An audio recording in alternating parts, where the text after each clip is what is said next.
Kari Woodengown.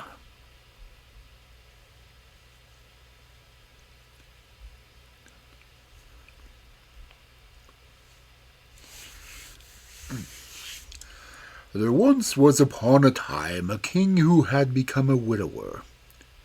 His queen had left one daughter behind her, and she was so wise and so pretty that it was impossible for anyone to be wiser or prettier. For a long time the king went sorrowing for his wife, for he had loved her exceedingly. But at last he grew tired of living alone, and married a queen who was a widow. And she also had a daughter, who was just as ill-favored and wicked as the other was good and beautiful. The stepmother and her daughter were envious of the king's daughter because she was so pretty. But so long as the king was at home, they dared to do her no harm, because his love for her was so great. Then there came a time when he made war on another king and went away to fight. And then the new queen thought that she could do what she liked. So she both hungered and beat the king's daughter and chased her about into every corner. At last she thought that everything was too good for her, and set her to work to look after the cattle. So she went about with the cattle and herded them in the woods and in the fields.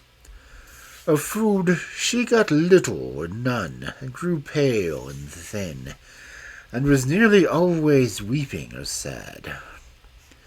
Among the herd there was a great blue bull, which always kept itself very smart and sleek, and often came to the king's daughter and let her stroke him. So one day, when she was again sitting crying and sorrowing, the bull came up to her and asked why she was always so full of care. She made no answer, but continued to weep. "Well," said the bull, "I know what it is, though you will not tell me. You are weeping because the queen is unkind to you, and because she wants to starve you to death. But you need be under no concern about food, for in my left ear there lies a cloth, and if you but take it and spread it out, you can have as many dishes as you like."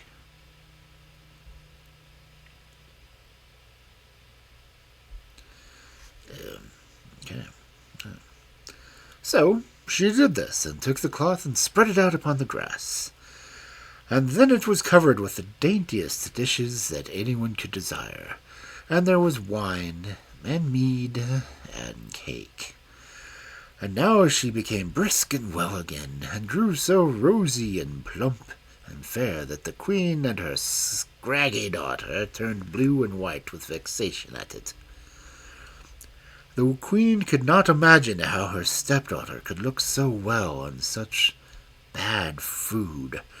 So she ordered one of her handmaidens to follow her into the wood and watch her and see how it was, for she thought that some of the servants must be giving her food. So the maid followed her into the wood and watched, and saw how the stepdaughter took a cloth from the blue bull's ear and spread it out, and how the cloth was so covered with the most delicate dishes, which the stepdaughter ate and regaled herself with. So the waiting maid went home and told the queen. And now the king came home, and he had conquered the other king with whom he had been at war. There was a great gladness in the palace, but no one was more glad than the king's daughter. The queen, however, pretended to be ill, and gave the doctor much money to say that she would never be well again unless she had some of the flesh of the blue bull to eat. Both the king's daughter and the people in the palace asked the doctor if there was no other means of saving her, and begged for the bull's life, for they were all fond of him, and they all declared that there was no such bull in the whole country, Sounds like a little bull. But it was all in vain. He was to be killed, and should be killed, and nothing else would serve. When the king's daughter heard it, she was so full of sorrow, and went down to the byre to the bull. He, too, was standing there, hanging his head, and looking so downcast she fell a-weeping over him. "What are you weeping for?" said the bull. She told him that the king had come home again, and that the queen had pretended to be ill, and that she had made the doctor say that she could never be well again unless some of the flesh of the blue bull was given to her to eat. And now he was to be killed. Do they have a red bull? "When once they have taken my life, they will soon kill you also," said the bull. "If you are of the same mind as me, we will take our departure this very night." The king's daughter thought that it was bad to go and leave her father, but that it was worse still to be in the same house with the queen. So she promised the bull that she would come.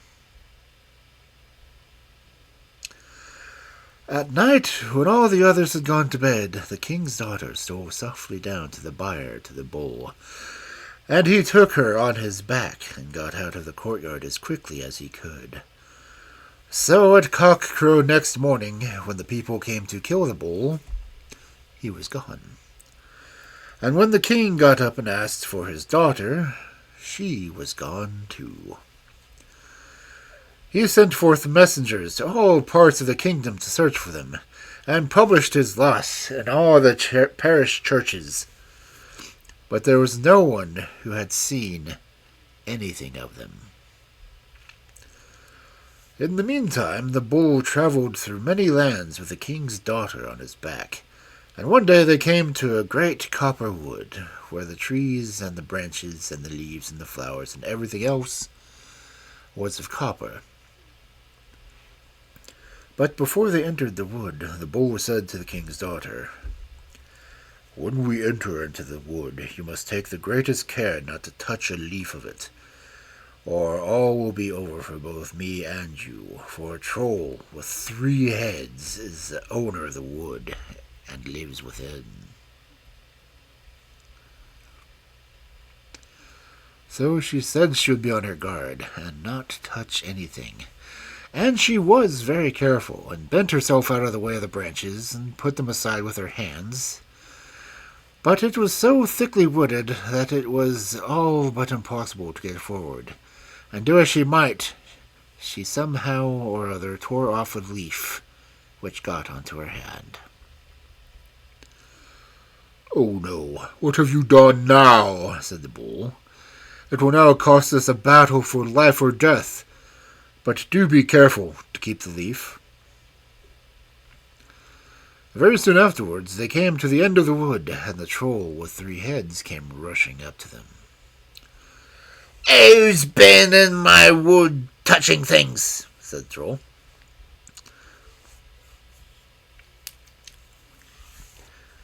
"The wood is as much mine as yours," said the bull. "We shall have a tussle for that," shrieked the troll. "That may be," said the bull.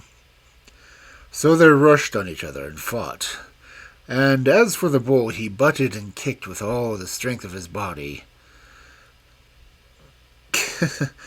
But the troll fought quite as well as he did, and the whole day went by before the bull had put an end to him. And he himself was so full of wounds and so worn out that he was scarcely able to move. So they had to wait a day, and the bull told the king's daughter to take the horn of ointment which hung at the troll's belt, and rub him all over with it, and then he himself. The next day they set out once more, and now they journeyed for many, many days. Then after a long, long time, they came to a silver wood.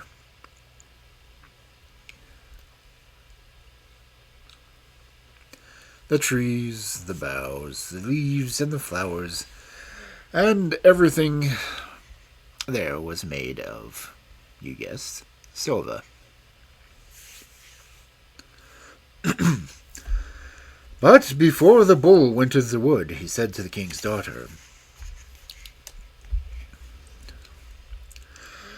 "When we enter into this wood, you must, for heaven's sake, please be careful not to touch anything at all, and do not pluck off even as so much as one leaf, or else all will be over for both you and with me. A troll with 6 heads lives here, who is the owner of the wood, and I do not think I should be able to overcome him."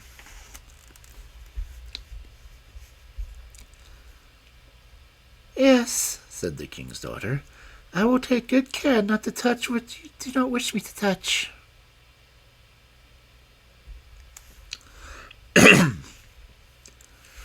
But when they got into the wood, it was so crowded, and the trees so close together, that they could scarcely move forward. She was as careful as she could be, and bent aside to get away from the branches, and thrust them away from before her with her hands. But every instant the branch struck against her eyes, and in spite of all her care, she happened to pull one leaf off.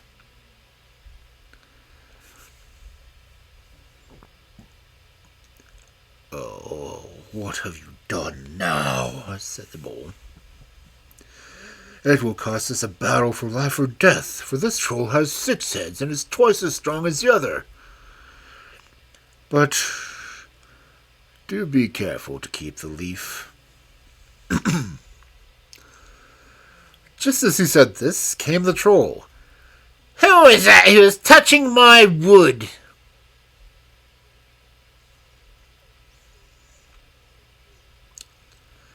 "It's as much mine as yours." "We shall have a tussle for that," screamed the troll.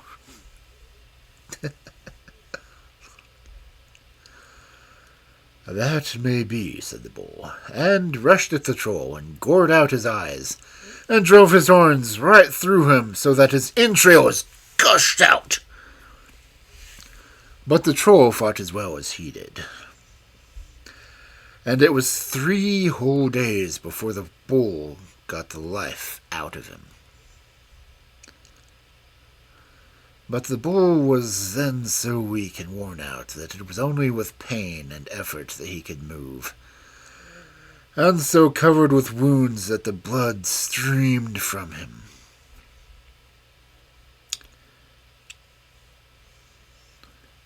So he told the king's daughter to take the horn of ointment that was hanging on the troll's belt and anoint him with it. She did this, and then he came to himself again, and they had to stay there and rest for a week before the bull was able to go any further. Content warning, a little late.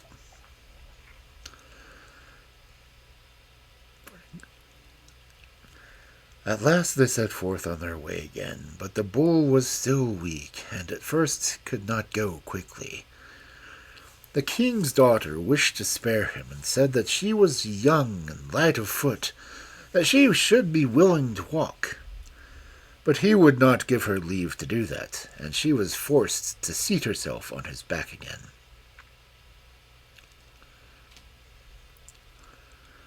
So they travelled for a long time, and through many lands, and the king's daughter did not at all know where he was taking her. But after a long time they came to a gold wood. It was so golden that the gold dripped off of it, and the trees and the branches and the flowers and the leaves were all of pure gold. Here all happened just as it happened in the copper wood and the silver wood. The bull told the king's daughter that on no account was she to touch it, for there was a troll with 9 heads, who was the owner, and that he was much larger and stronger than the others put together, and that he did not believe that he would overcome him. So she said she would take great care not to touch anything.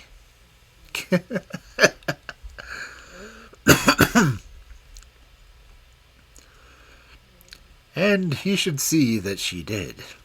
But when they got into the wood, it was thicker than the silver wood. And the farther they got into it, the worse it grew. The wood became thicker and thicker, and closer, and at last she thought there was no way whatsoever by which they could get forward. She was so terrified lest she should break anything off that she sat and twisted and turned from side and that side to get out of the way of the branches and push them away with her hands. But every moment they struck against her eyes, so that she could not see what was clutching at. And before she knew it, she had a golden apple in her hand.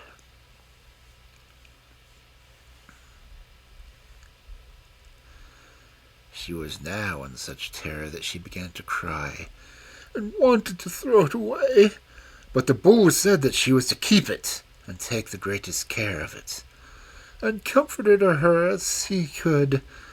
But he believed that it would be a hard struggle, and he doubted whether it would go well with him.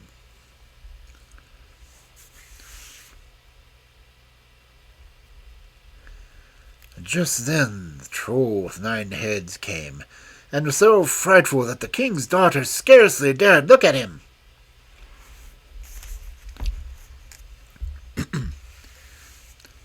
"Here is this breaking in my wood!" he screamed. "It's as much mine as yours," said the bull. "Then we shall have a tussle for that."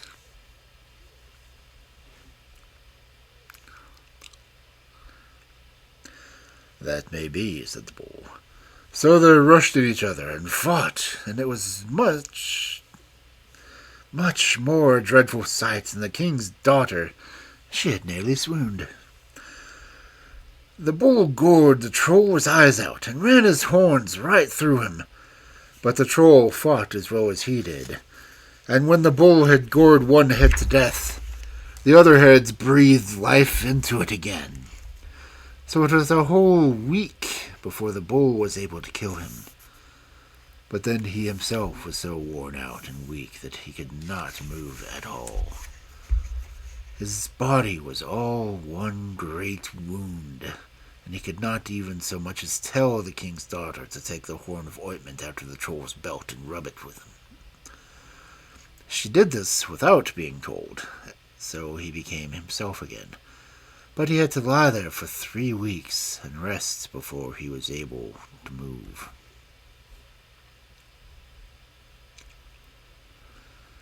Then they journeyed onward by degrees, for the bull said that they had still a little farther to go. And in this way they crossed many high hills and thick woods. This lasted for a while, and then they came upon the fells. "Do you see anything?" asked the bull. "No, I see nothing but the sky above and the wild fell side," said the king's daughter. Then they climbed up higher, and the fell grew more level, so that they could see farther around them. "Do you see anything now?" said the bull. "Yes, I see a small castle, far, far away," said the princess. "It is not so very little after all," said the bull. After a long time they came to a high hill, where there was a precipice, wall of rock.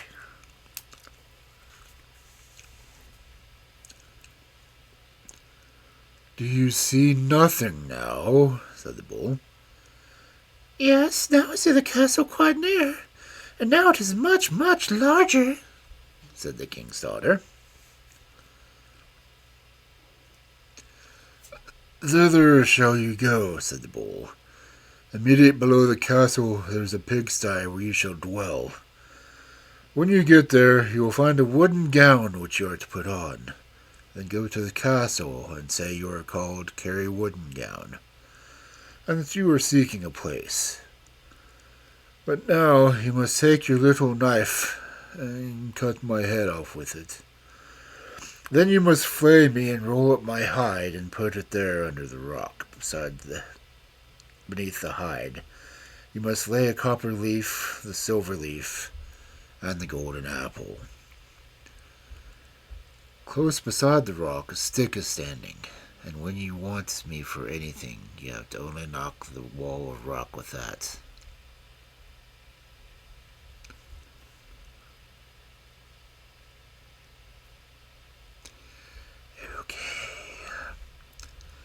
At first, she would not do it, but when the bull said that this was the only reward that he should have for what he had done for her, she could do no otherwise. So, though she thought it very cruel, she slaved on, and cut at the great animal with a knife till she had cut its head off, and its hide, then folded up the hide and laid it beneath the mountain wall, and put the copper leaf, the silver leaf, and the golden apple inside of it. When she had done this, she went away to the pigsty, but all the way there she wept, and was very sorrowful. Then she put on the wooden gown and walked to the king's palace. When she got there, she went into the kitchen and begged for a place, saying that her name was Kari Woodengown. The cook told her that she might have a place and leave to stay there at once and wash up, for the girl who had done that before had just run away. "And as soon as you get tired of being here, you will take yourself off too," said he. "No," she said, I shall certainly not." And then she washed up, and did it very tidily. On Sunday, some strangers were coming to the king's palace, so Kari begged to have leave to carry up the water for the prince's bath. But the others laughed at her and said, "What do you want there? Do you think the prince will ever look at such a fright as you?" She would not give it up, however, but went on begging until at last she got leave. When she was going upstairs, her wooden gown made such a clatter that the prince came out and said, "What sort of creature may you be?" "I was here to take the water to you," said Kari. "Do you suppose that I will have any water that you bring?" said the prince, and emptied it over her.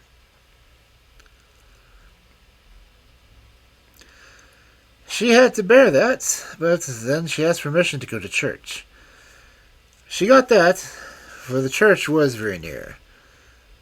But first she went to the rock and knocked at it with a stick which was standing there, as the bull had told her to do.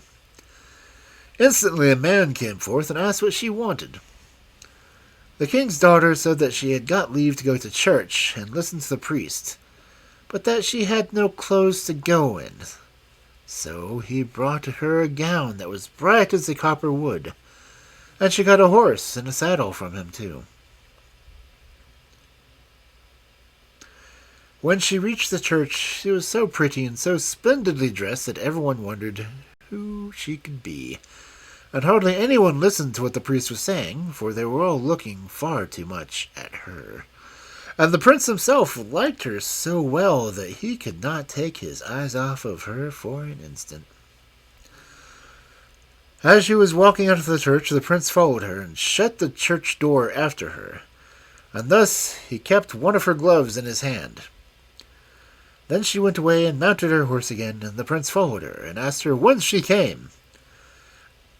"Oh, I'm from Bathland," said Kari. And when the prince took out the glove and wanted to give it back to her, she said, "Darkness behind me, but light on my way, that the prince may not see where I'm going today."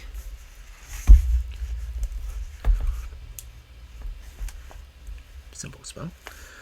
The prince had never seen the equal of that glove, and he went far and wide, asking after the country which the proud lady who rode away without her glove said that she had come from. But there was no one who could tell him where it was. Next Sunday, someone had to take a towel to the prince. May I have leave to go up and do that? Said Kari. What would be the use of that? Said the other servant in the kitchen. You saw what happened last time. Kari would not give up, but went on begging for leave until she got it, and then she ran up the stairs so that her wooden gown clattered again. Out came the prince, and when he saw that it was Kari, he snatched the towel from her and flung it right into her eyes. Because princes. Be off at once, you ugly troll, he said. Do you think that I will have the towel that has been touched by your dirty fingers?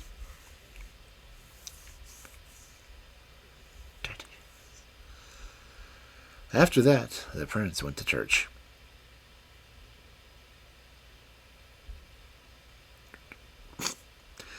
And Kari also asked to leave. They all asked how she would want to go to church when she had nothing to wear but that wooden gown, which was so black and hideous. But Kari said she thought the priest was such a good man at preaching that she got so much benefit from what he said. And at last, she got leave to go. So she went to the rock and knocked, whereupon out came the man and gave her a gown which was much more magnificent than the first. It was embroidered with silver all over it, and it shone like the silver wood. And he gave her the most beautiful horse, with housings embroidered with silver, and a bridle of silver too. When the king's daughter got to church, all the people were standing outside upon the hillside, and all of them wondered who on earth she could be.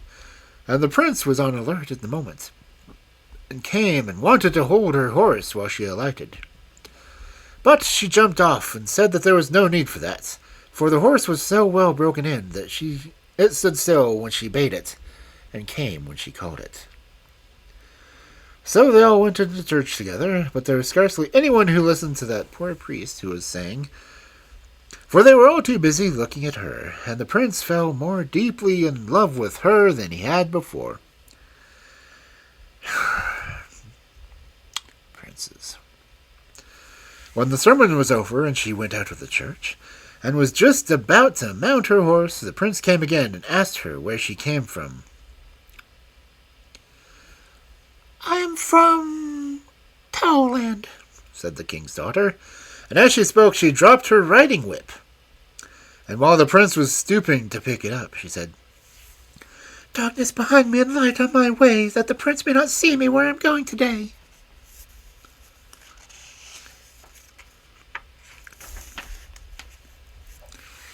And she was gone again. Neither could the prince see what had become of her.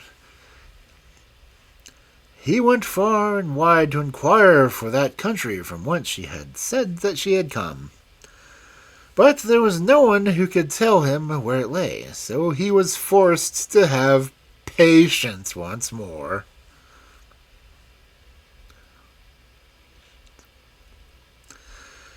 Next Sunday, someone had to go to the prince with a comb. Kari begged for leave to go with it, but the others reminded her of what happened the last time, and scolded her for wanting to let the prince see her when she was so black and so ugly in her wooden gown. But she would not give up asking until they gave her leave to go up to the prince with a comb. When she went clattering up the stairs again, out came the prince and took the comb and flung it at her, and ordered her to be off so fast as she could. After that, the prince went to church, because he's such a good Christian. And Kari also begged for leave to go. Again, they all asked what she could do there. She was so black and ugly and had no clothes that could be seen by other people. The prince or someone might else easily catch sight of her, they said, and then both she and they would suffer for it. But Kari said that they had something else to do than to look at her, and she never ceased begging until she got leave to go.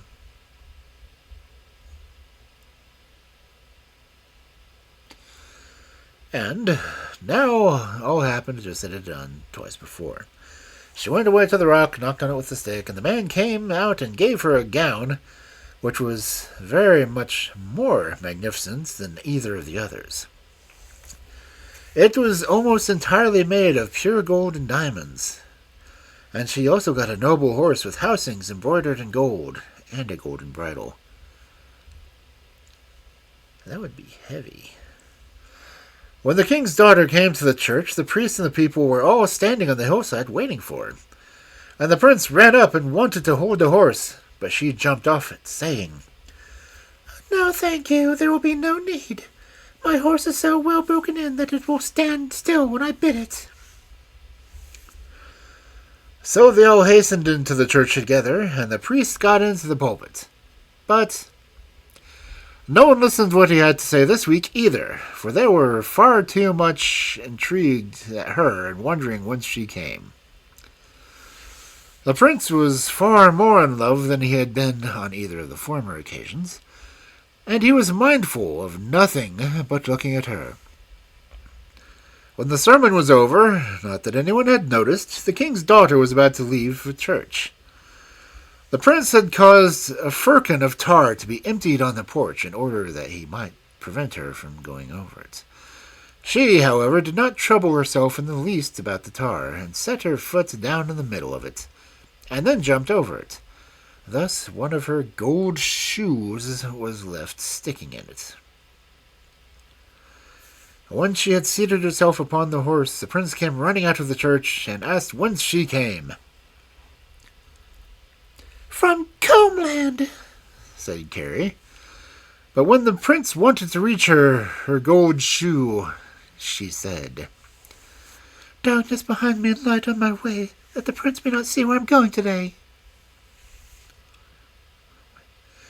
The prince did not know what had become of her, so he traveled for a long and wearisome time all over the world asking where Combland was.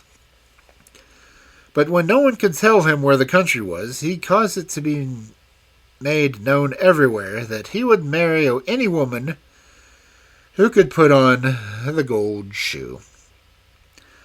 After a long, long while came Kari Woodengown's wicked stepmother and her daughter too, and the shoe fitted her.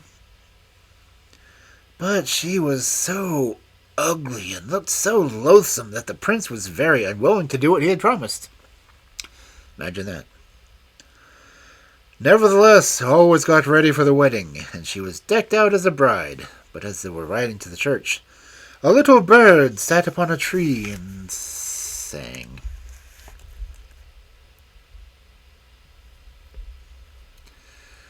"A slice off her heel, a slice off her toes, Kari Woodengown shoe fills with blood as she goes."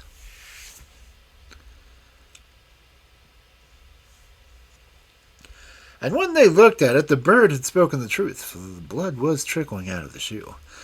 So all the waiting maids and all the womenkind in the castle had come to try on the shoe, but there was not one whom it would fit.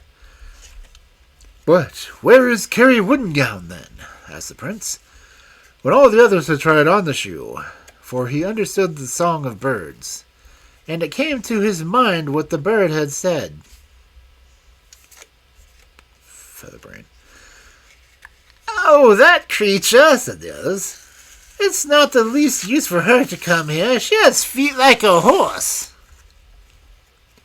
"That may be," said the prince. "But as all the others have tried it, Kari may try it too. Come on down."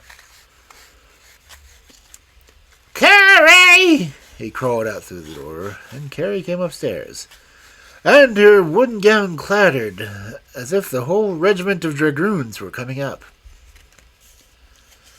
"Now, you are to try on the gold shoe and be a princess," said the other servants. And they all laughed at her and mocked her, and Kari took out the shoe and put her foot in it as easily as possible, and then threw off her wooden gown, and there stood with a golden gown which flashed like rays of sunshine. And on her other foot she had the fellow of the gold shoe. The prince knew her in a moment, and was so glad that he ran and took her in his arms and kissed her. And when he heard that she was a king's daughter, he was gladder still. And then they had the wedding.